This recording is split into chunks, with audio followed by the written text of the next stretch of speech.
প্রধানমন্ত্রীর তথ্য উপদেষ্টা জাহিদুর রহমানকে দিল্লির বিমানবন্দরে প্রবেশে বাধা দেয়ায় তৈরি হয়েছে অস্বস্তি। একে দুঃখজনক বলছেন পররাষ্ট্রমন্ত্রী ডক্টর খলিলুর রহমান। এই ঘটনায় ভারতের ভারপ্রাপ্ত হাইকমিশনারকে তলব করে অসন্তোষ জানিয়েছে ঢাকা। সরকারি দায়িত্ব পালনের অংশ হিসেবে ভারত গিয়েছিলেন প্রধানমন্ত্রীর তথ্য উপদেষ্টা জাহিদুর রহমান।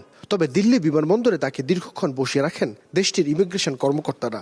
এতে সফর বাতিল করে কলম্বো হয়ে দেশে ফেরেন তিনি। এ নিয়ে ভারতীয় কর্তৃপক্ষ আনুষ্ঠানিক কোনো ব্যাখ্যা না দিলেও ঘটনাটি প্রকাশ্যে আসার পরপরই ঢাকায় শুরু হয় কূটনৈতিক তৎপরতা।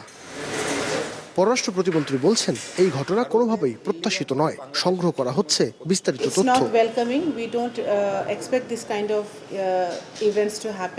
বাট আমাদের মন্ত্রণালয় এটা খোঁজ খবর নিচ্ছে, ইন্ডিয়ার সাথে কথা বলছে। আমরা পুরো ঘটনাটা জেনে অবশ্যই যদি কোনো অ্যাকশন নেওয়ার থাকে আমরা সেই পদক্ষেপ আমরা নিব। ঘটনাটিকে দুঃখজনক বলে পররাষ্ট্র মন্ত্রণালয় ব্যবস্থা নিচ্ছে বলে জানিয়েছেন পররাষ্ট্রমন্ত্রী। এটা একটা অনাকাঙ্ক্ষিত ঘটনা, আপনি যেটা বললেন দুঃখজনকও বটে। এই বিষয়ে পররাষ্ট্র মন্ত্রণালয় যথোপযুক্ত ব্যবস্থা নিচ্ছে এবং আজকে দিন শেষে আমরা এই বিষয়ে আপনাদেরকে জানাবো। দিল্লিতে ডাক্তার জাহিদুর রহমানের সঙ্গে ঘটা এই ঘটনার প্রেক্ষিতে সোমবার বিকেলে পররাষ্ট্র মন্ত্রণালয়ে জরুরি তলব করা হয়েছে ভারতের ভারপ্রাপ্ত হাইকমিশনারকে। নাইম আবির, স্টার নিউজ, ঢাকা।